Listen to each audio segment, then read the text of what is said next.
a regulatory agency. I think it needs to start with a group that initially seeks insight into AI, then solicits opinion from industry, and then has proposed rulemaking, and then those rules, will probably, hopefully, grudgingly be accepted by the major players in AI, and I think we'll have a better chance of advanced AI being beneficial to humanity in that circumstance. But all regulations start with a perceived danger. Planes fall out of the sky, or food causes botulism. Yes. I don't think the average person playing with AI on his iPhone perceives any danger. Can you just roughly explain what you think the dangers might be? Yeah, so the danger, really, AI is perhaps more dangerous than, say, mismanaged aircraft design or production maintenance or bad car production, in the sense that it has the potential, however small one may regard that probability, but it is non-trivial. It has the potential of a civilizational destruction. There's movies like Terminator, but it wouldn't quite happen like Terminator, because the intelligence would be in the data centers. Right. The robot's just the end effector. But I think perhaps what you may be alluding to here is that regulations are really only put into effect after something terrible has happened. That's correct. If that's the case for AI, and we only put in regulations after something terrible has happened, it may be too late to actually put the regulations in place. The AI may be in control at that point. Do you think that's real? It is conceivable that AI could take control and reach a point where you couldn't turn it off, and it would be making the decisions for people. Yeah, absolutely. Absolutely. No, that's definitely where things are headed, for sure.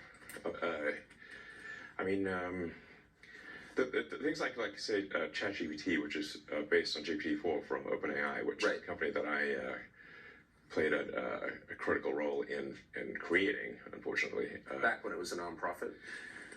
Yes. I mean, the reason OpenAI exists at all is that Larry Page and I used to be close friends, and I would stay at his house in Palo Alto, and I would talk to him late into the night about AI safety.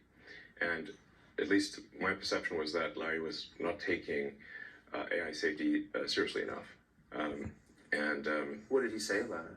He really seemed to be one sort of digital superintelligence, basically digital God, if you will, as soon as possible. He wanted that? Yes. He's made many public statements over the years that the whole goal of Google is what's called AGI, artificial general intelligence, or artificial superintelligence. No, and I agree with him that there's great potential for good, but there's also potential for bad. And so if you've got some radical new technology, you want to try to take a set of actions that maximize the probability that it will do good and minimize the probability it will do bad things.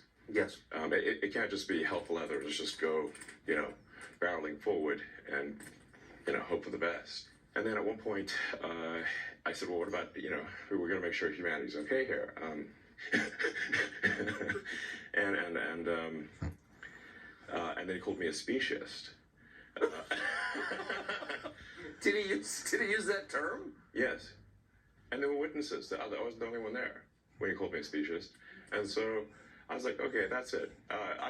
Yes, I'm a speciesist. Okay, you got me. What are you?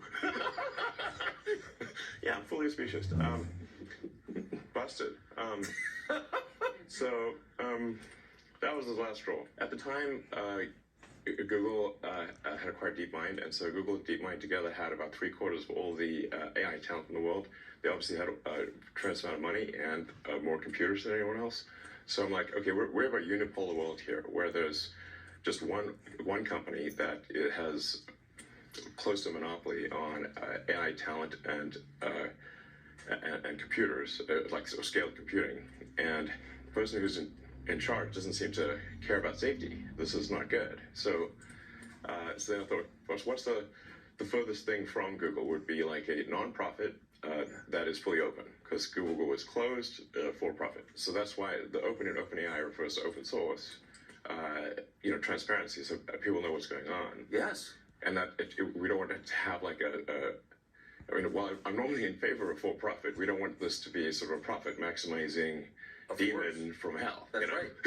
That just never stops. Right. So that's how OpenAI would. So you want specious incentives here, incentives that. Yes, like, I think we want pro-human. Yeah. Let's make the future good for the humans. Yes. Yes, because we're humans. So can you just put it? I keep pressing it, but just for people who haven't thought this through and aren't familiar with it, and the cool parts of artificial intelligence are so obvious. You know, write your college paper for you, write a limerick about yourself. Yeah. Like, there's a lot there that's fun and useful. But can you be more precise about what's potentially dangerous and scary? Like, what could it do? What specifically are you worried about? Going with old sayings, the pen is mightier than the sword.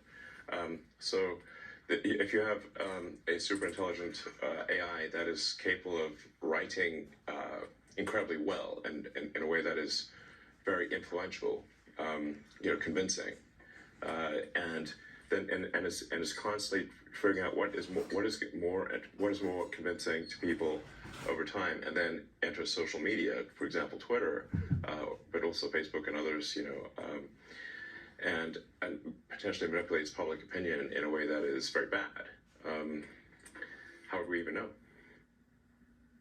How do we even know? So, to sum up, in the words of Elon Musk, for all human history, human beings have been the smartest beings on the planet. Now, human beings have created something that is far smarter than they are. And the consequences of that are impossible to predict. And the people who created it don't care. In fact, as he put it, Google founder Larry Page, a former friend of his, is looking to build a, quote, digital god, and believes that anybody who's worried about that is a speciesist.